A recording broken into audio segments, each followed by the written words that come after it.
जय हिंद दोस्तों। आपका अपना YouTube चैनल YCC कॉन्सेप्ट पर आपका स्वागत है। जैसा कि इस वीडियो में हम रीजनिंग स्टार्ट करने जा रहे हैं, जो कि रीजनिंग का आज फर्स्ट क्लास है आपका। और इस वीडियो में आपका रीजनिंग स्टार्ट कर रीजनिंग जो चैप्टर है आपका सिटिंग अरेंजमेंट। सिटिंग अरेंजमेंट काफ़ी इम्पोर्टेंट मायने रखता है, रीजनिंग का पार्ट है। और इससे जो क्वेश्चन अराइजेज होते हैं, आपका बैंक में 5 क्वेश्चन, आपका एसएससी में 2 या 3 क्वेश्चन पूछा जाएगा और रेलवे में 1 या 2 क्वेश्चन पूछा जाएगा। इस चैप्टर से ये होता है कि कभी कभी एसएससी में भी 5 क्वेश्चन इससे डाला जाता है। तो आइए हम लोग इस चैप्टर के बारे में जानते हैं और शुरुआत से जानते हैं। तो इस चैप्टर में जो भी होता है एक सर्किल नुमा बैठाया जाता है। जैसे कोई या तो इवन पर्सन होगा, या तो इवन पर्सन होगा, या तो ऑड पर्सन होगा, या तो इवन पर्सन या तो ऑड पर्सन। आपका इवन पर्सन में क्या होगा, जैसे 6 पर्सन का चर्चा किया, या 8 पर्सन का चर्चा किया, या 10 पर्सन का चर्चा किया, या जो भी इवन पर्सन का चर्चा किया, और एक ऑड पर्सन का चर्चा करेगा। जैसे आपका 3 पर्सन का चर्चा करेगा, या 5 पर्सन का चर्चा करेगा, या 7 पर्सन का चर्चा करेगा। दूसरी बात, इसमें 2 तरह के क्वेश्चन पूछे जाते हैं। पहला वो है कि एक सर्किल दे देगा, यानी सर्किल नुमा सर्किल के पूरा चारों तरफ बैठा हुआ है, मुंह अंदर की ओर है या मुंह बाहर की ओर है। और एक दे देगा आपका लाइन दे देता है कि लाइन पर बैठा हुआ है, इसने आदमी बैठे हुए हैं, ये इसके बगल में बैठा हुआ है, वो इसके बगल में बैठा हुआ है। तो इसी तरह 2 टाइप के इसमें क्वेश्चन पूछे जाते हैं और काफ़ी इंपॉर्टेंट चैप्टर है। ये एक पैसेज की तरह होता है, बड़ा बड़ा क्वेश्चन दिया जाता है, ये 5-6 लाइन का क्वेश्चन रहेगा और उससे या तो एक क्वेश्चन निकाल कर देगा आपको, या तो 4 या तो 5। तो बैंक में सबसे ज़्यादा इंपॉर्टेंट यह चैप्टर मायने रखता है। और एसएससी, उसके बाद एसएससी में आपका इंपॉर्टेंट चैप्टर मायने रखेगा। एसएससी में जब भी पूछेगा तो 2 या 3 पूछेगा, या इससे रिलेटेड 5 या 6 भी पूछ सकता है। यह ऐसा चैप्टर है। तो इसमें जो भी पहला नंबर जो भी पैसेज दिया जाता है, जो 5-6 लाइन का क्वेश्चन, पहले आपका डायरेक्शन जो निर्देश लिखा हुआ रहेगा उसको पढ़कर एक फिगर ड्रॉ करना पड़ता है। उसको पढ़कर एक फिगर ड्रॉ करिएगा। वह फिगर आपका अगर एक्यूरेट सही फिगर बन रहा है तो उससे दिए हुए क्वेश्चन जो भी होगा, 4 निकले या 5 निकले या 6 निकले क्वेश्चन, वो टोटल आपका सही बनेगा। अगर उसमें कोई भी एक का पोजीशन आपका गलत रखा गया है तो सारा का सारा क्वेश्चन गलत हो जाएगा। तो सबसे पहले हम लोग सीखेंगे कि इसका फिगर कैसे ड्रॉ किया जाए। तो आइए हम लोग सीखते हैं। आइए दोस्तों देखा जाए। सबसे पहले हम कॉन्सेप्ट लेंगे सर्किल का। सर्किल पर अगर कोई आदमी बैठा हुआ है तो उसका 2 ही रीजन हो सकता है। एक तो सर्किल के अंदर फेस कर कर बैठा हुआ रहेगा। जैसे कोई आदमी बैठा हुआ है, जैसे ग्राउंड के चारों, ग्राउंड है उसका जो रेलिंग होता है, चारों तरफ अगर बैठा हुआ तो एक ग्राउंड की ओर फेस करेगा, अर्थात एक सर्किल के अंदर फेस किया हुआ रहेगा।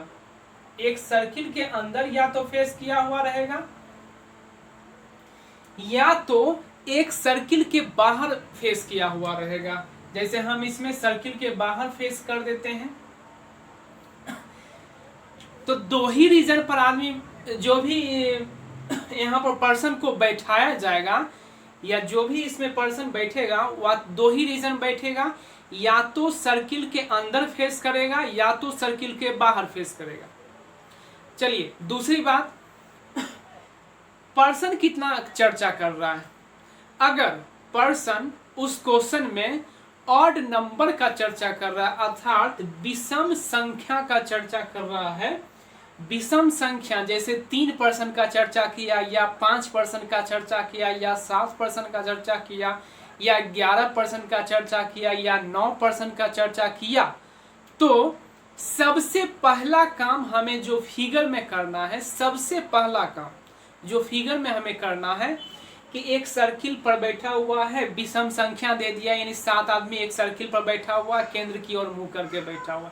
तो सबसे पहला काम क्या करना है, हमें एक सर्किल ड्रॉ करना है, एक सर्किल ड्रॉ करना है, एक सर्किल ड्रॉ करना है। अगर ऑड नंबर का चर्चा कर रहा है, अगर ऑड नंबर का चर्चा कर रहा है, यानी विषम संख्या पर्सन का चर्चा कर रहा है, तो जहां तहां जो है हम डॉटेड दे देंगे, यानी जहां तहां हम मार्क कर कर छोड़ देंगे। अर्थात ये सब पोजीशन, जैसे इसमें 1 2 3 4 5 6 7 8 पर्सन, एक 9% विषम का चर्चा किया, तो जहां तहां हम पोजीशन बना देंगे, अर्थात जहां तहां जो है लाइन खींच देंगे। अर्थात इसी पर जो है सभी को जो भी पर्सन बैठाएंगे, इसी सभी लाइन पर हम क्या करेंगे, एडजस्ट करना है। दूसरी बात, अगर इवन नंबर का चर्चा कर रहा है, दूसरी बात अगर इवन नंबर का चर्चा कर रहा है, यानी सम पर्सन का चर्चा कर रहा है, जैसे 8%, जैसे 10%, जैसे 12%, तो हमेशा आमने सामने लाइन ड्रॉ करना है। जैसे सम पर्सन का चर्चा किया, मान चलिए कि 8% का चर्चा कर रहा है, तो 8% का चर्चा कर रहा है, तो आमने सामने हमें मार्क कर कर छोड़ देना है। अर्थात इसी सभी पोजीशन पर हमें सभी पर्सन को क्या करना है, एडजस्ट करना है, बैठाना है। इस रूल से क्या होता है, एक छोटी सी बात निकलती है कि कभी कभी क्वेश्चन एराइज कर देता है कि इसके सामने में कौन बैठा हुआ है। तो दिमाग लगाइए, इसके सामने में कौन बैठा हुआ। मान चलिए कि हम कोई अगर पूछेगा, मान चलिए कि ए यहाँ बैठा हुआ, बी यहाँ, C D E F G H यहाँ बैठा हुआ है, तो कहेगा कि ए के सामने कौन बैठेगा।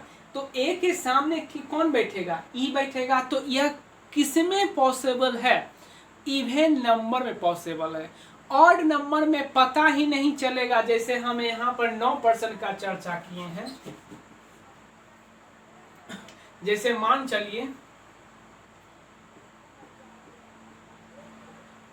जैसे 5% का चर्चा कर रहा है, तो 5% कहीं भी बैठ सकता है, 5% कहीं भी बैठ सकता है, ये यहाँ, लेकिन ये इसके सामने है। जैसे ए बी सी डी ई, जैसे ए के सामने कहेगा कि कौन बैठा हुआ है, तो ये कभी भी ऑड नंबर में कभी भी चर्चा नहीं करेगा कि इसके सामने कौन बैठा हुआ है।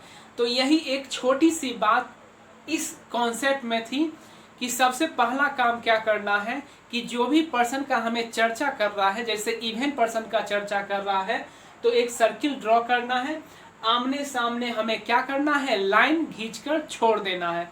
बाद में जैसे जैसे क्वेश्चन पढ़ते जाएंगे, इस सभी लाइन पर क्या उस पर्सन को एडजस्ट करते जाएंगे। अगर और नंबर का चर्चा कर रहा है, तो हमें क्या जहां तहां क्या करना है, लाइन खींचना है।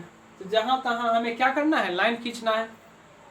और ये जो जैसे जैसे क्वेश्चन आगे बढ़ते जाएंगे, वैसे वैसे पर्सन को हम बैठाते जाएंगे। तो ये पहला काम हमें करना है कि क्वेश्चन पढ़कर यह पहला काम करना पड़ेगा फिगर बनाने में। तो समझे ना, जैसे विषम संख्या का चर्चा कर रहा है, तो जहां तहां लाइन खींचकर छोड़ देना है। अगर इवन नंबर यानी सम संख्या का चर्चा कर रहा है, तो आमने सामने लाइन खींचना है। और सभी पर उसके बाद जैसे जैसे क्वेश्चन को आगे पढ़ते जाएंगे, वैसे वैसे क्या करना है, एडजस्ट करना है। तो आइए आगे चलते हैं। आइए दोस्तों, जैसे आगे बढ़ते हैं, जैसे आपका लिखा गया है जो या जो कि, ये हमेशा किसके लिए यूज होगा, प्रोस के लिए यूज होगा। अर्थात पड़ोसी में जो बैठा हुआ है उसी के लिए जो या जो कि यूज होगा। अब कैसे यूज होगा वो आगे हम बताएंगे। पहला जो टॉपिक है, जो या जो कि, जो भी क्वेश्चन में निर्देश में आ रहा है, अगर ये सभी शब्द आ रहा है निर्देश में जो दिया हुआ है, पैराग्राफ में अगर आ रहा है ये शब्द, तो हमेशा पड़ोसी के लिए यूज किया जाएगा। दूसरी बात, और वह बल्कि, किंतु, परंतु ये शब्द अगर लैंग्वेज आए तो हमेशा किसके लिए यूज होगा? तो सब्जेक्ट के लिए यूज होगा। अब ये सब्जेक्ट के लिए कैसे यूज होगा, पड़ोसी के लिए कैसे यूज होगा, तो आइए हम लोग देखते हैं, एग्जाम्पल से समझते हैं। एक छोटा सा एग्जाम्पल लिया जा रहा है। सबसे पहला एग्जाम्पल, एक छोटा सा एग्जाम्पल लिया जा रहा है। जैसे क्वेश्चन बोल रहा है, ये एक सर्किल पर बैठा हुआ है, सर्किल पर बैठा हुआ जिसमें ए जो है बी और सी के बीच बैठा हुआ है। तो एक सर्किल देखिए, ड्रॉ करते हैं एक सर्किल। सबसे पहला काम जो ड्रॉ होगा कि इसमें कितना पर्सन का चर्चा किया है। तो कितना पर्सन का चर्चा किया है, देखिए 1 2 3 4 पर्सन का चर्चा किया। तो 4 पर्सन का चर्चा किया है, अर्थात इवन नंबर का चर्चा किया। तो सबसे पहले हमें मार्क जो करना है वो आमने सामने लाइन मार्क कर देना है। आमने सामने क्या कर देना है? लाइन मार्क कर देना है। अब हमें पढ़ना है, कह रहा है कि ए बी और सी के बीच बैठा हुआ है। ए बी और सी के क्या बीच में बैठा हुआ है। तो देखिए, मान चलिए कि हम ए यहाँ पर बैठाते हैं। मान चलिए कि हम कहीं से भी स्टार्ट कर सकते हैं, यहाँ से भी स्टार्ट कर सकते हैं, यहाँ से भी स्टार्ट कर सकते हैं, यहाँ से भी स्टार्ट कर सकते हैं, यहाँ से भी स्टार्ट कर सकते हैं, कहीं से भी स्टार्ट कर सकते हैं। मान चलिए कि ए यहाँ बैठा हुआ, तो बी और सी के बीच में कौन बैठा हुआ है? ए। तो बी या तो यहाँ बैठेगा या तो सी यहाँ बैठेगा, लेकिन ये फिक्स नहीं है कि बी इधर ही बैठेगा या सी इधर ही बैठेगा।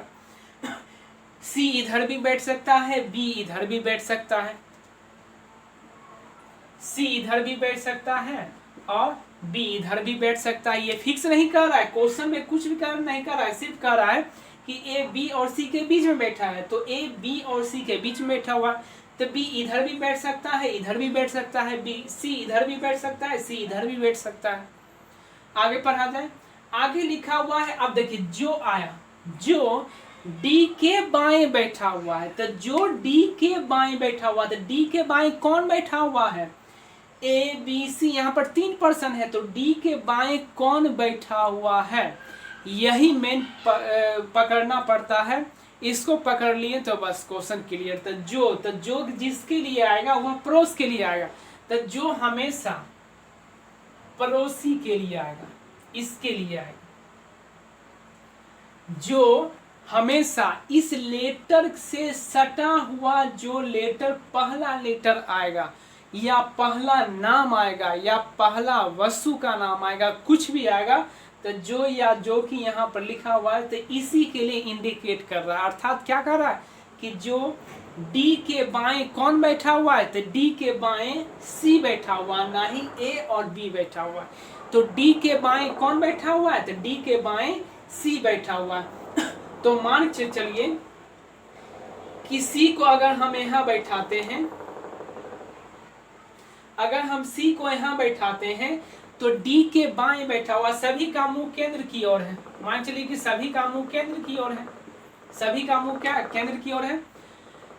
तो डी को अगर हम बैठाते हैं यहाँ, तो देखिए डी को अगर हम यहाँ बैठाते हैं तो केंद्र की ओर मुंह है, तो बायां इधर जाएगा, ये दाहिना इधर जाएगा, दायां साइड इधर जाएगा और बायां साइड क्या जाएगा, इधर जाएगा। तो डी के बाएं कौन बैठा हुआ है, सी। तो डी को अगर हम यहाँ बैठा, ये दोनों तो फिक्स है कि ये और इसका जगह बी या सी का होगा, बचा ये जगह, तो ये जगह पर आपका डी बैठेगा, तो डी यहाँ पर बैठेगा। तो कह रहा है कि डी के बाएं कौन बैठा, डी के बाएं बैठा हुआ है कौन, सी। तो डी इधर मुंह किया हुआ है, तो इसका क्या लेफ्ट इधर जाएगा,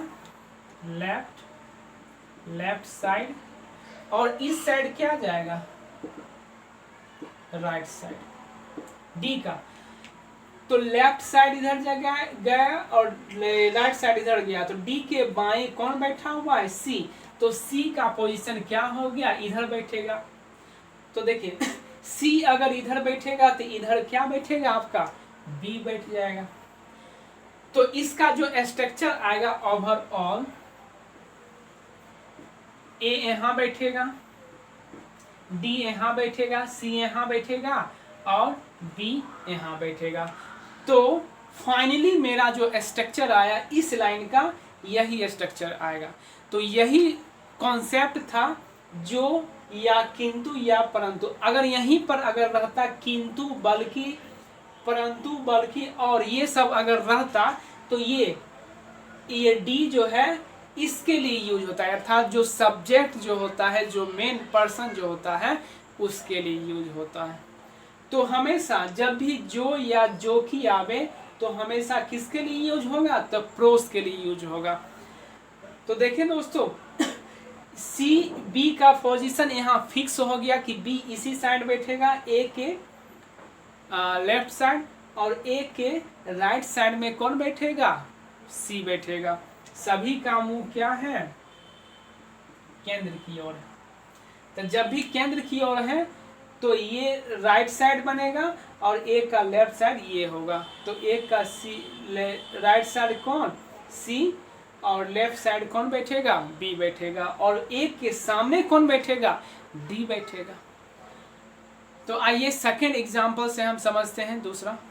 आइए दोस्तों सेकेंड एग्जाम्पल से हम समझें। जैसा कि सेकेंड एग्जाम्पल दिया गया है कि ए बी के दाएं बैठा है और सी के बाएं बैठा हुआ है।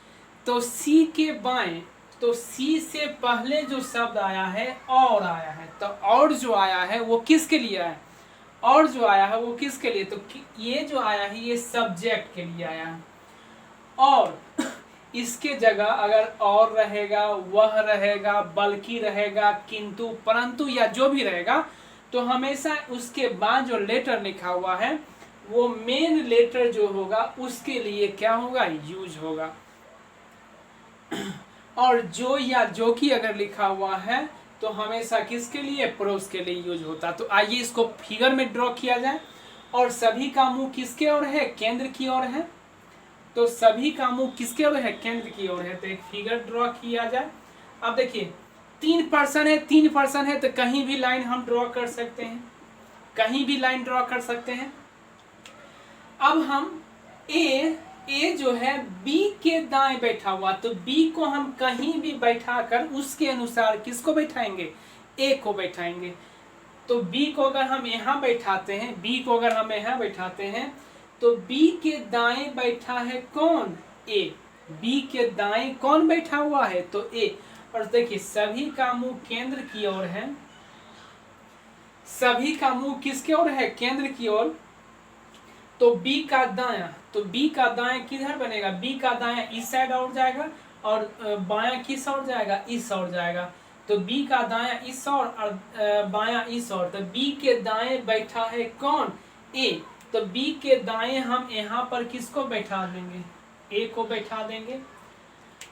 और सी के बाएं बैठा हुआ, तो और सी के बाएं कौन बैठा हुआ, तो सी के बाएं ए बैठा हुआ, ना ही बी। तो देखिए सी को हम यहाँ बैठाएंगे, एक ही जगह खाली है तो सी को हम यहाँ बैठा देंगे। तो सी के बाएं साइड में कौन हो गया, ए हो गया। तो यही था, छोटा सा कॉन्सेप्ट था, जो या जो की, और वह, बल्कि, परंतु, अगर, किंतु। मेन पॉइंट यही है। अगर इसको अगर आप समझ गए तो पूरा का पूरा क्वेश्चन सॉल्व हो जाएगा। यही सब शब्द को हमें समझना पड़ेगा कि ये किसके लिए यूज हो रहा है। तो ये तो शुरुआती थी, छोटा सा 2 एग्जाम्पल देकर आप लोगों को समझाया गया था। नेक्स्ट वीडियो में हम इसके बाद वाला जो वीडियो बनाएंगे उसमें बड़ा जो क्वेश्चन आता है जिससे हम 4 या 5 क्वेश्चन निकालते हैं, या 4 या 5 क्वेश्चन, जो भी क्वेश्चन उससे रिलेटेड लगभग 5-6 लाइन का जो भी क्वेश्चन होगा उसकी ओर आएंगे, अर्थात इसके बाद उसके और आएंगे। तो ये आप लोगों को नेक्स्ट वीडियो मिलेगा।